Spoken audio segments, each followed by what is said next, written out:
चारा पाहिजे. आपण शेळी आणली तिला खाया काय घालणार सांगा? 5 शेळ्या आणल्या तुम्ही. नाही, बरोबर आहे. माणसात चुकतंय काय? माणूस अगोदर शेळ्या आणतंय, नंतर ह्याच्या बांधाला जा त्याच्या बांधाला जा.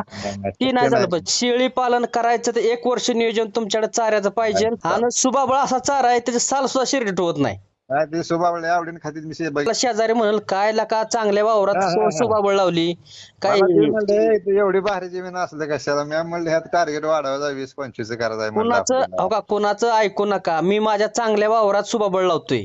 बरोबर आहे, बरोबर कारण आपलं हो का मला तुम्हाला स्पष्ट सांगतो, तुम्ही ऊस लावला तरी पैसेच कमावणार आहे, हाय हाय हाय. गहू लावला तरी पैसेच घ्यायचं. नाही मग तसंच ती आहे. सुबाबळ शेळीने खाल्ली, शेळ्याची करडी विकली तरी आपल्याला पैसेच घ्यायचं. पैसे बरं हे कधी भेटतात ना पाहिजे तेव्हा. हा म्हणजे ही गणित जुळलं पाहिजे. नाही तर कोण काय म्हणतंय, कोण काय म्हणतो, सोम्या गोम्या काय म्हणतो ह्याच्याकडे अजिबात लक्ष द्यायचं नाही. आपल्याला 4 पैसे कमी कष्टात कुठनं मिळतं सांगा? अजून 5 वर्षात तुम्ही कष्टाची कामं करणार का? 60-65 नाही, वयात? होत नाही आता मुलं